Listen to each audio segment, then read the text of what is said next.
Aziz Özbek Dostlar.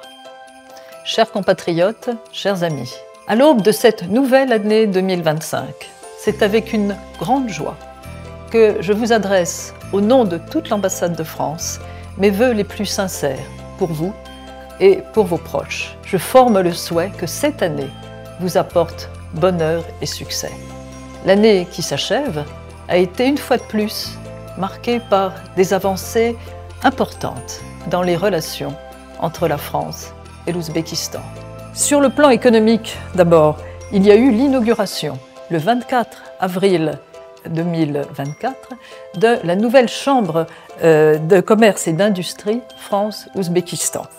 C'est la concrétisation d'un engagement qui avait été pris par le président de la République française et par le président d'Ouzbékistan lors de la visite historique faite par le président Macron à Samarcande en novembre 2023.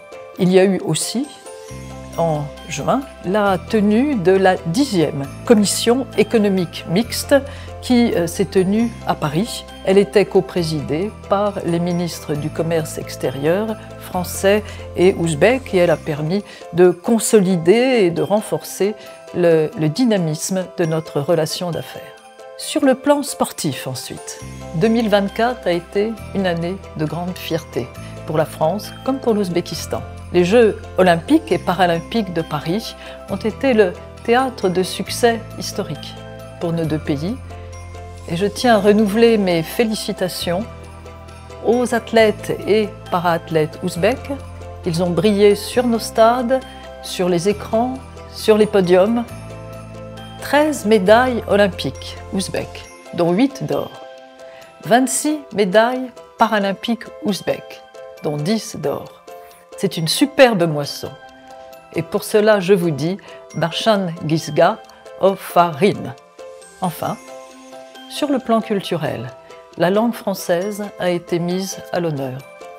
Pour la toute première fois, l'Ouzbékistan a participé au sommet de la francophonie qui était organisé en France, à Paris et à Villers-Cotterêts en octobre dernier. Cette participation est un signe fort de la volonté de nos partenaires ouzbeks de renforcer les liens avec la langue française et de favoriser les contacts entre nos deux peuples et en particulier entre les jeunes générations.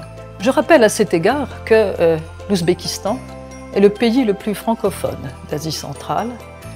La France soutient activement le développement de l'enseignement du français et la formation des enseignants ouzbeks de langue française avec un programme de formation de grande envergure en Ouzbékistan et en France.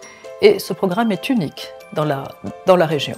Donc, en 2025, je souhaite que nous continuions ensemble sur cette belle lancée. Et à nouveau, je voudrais vous adresser mes meilleurs vœux de santé, de prospérité et de succès pour 2025, pour vous-même, pour vos familles et pour vos proches. Que l'année qui s'ouvre marque une nouvelle étape dans le renforcement des partenariats entre la France et l'Ouzbékistan. Je vous souhaite une excellente année 2025. Yonggi Yingliz Bilan.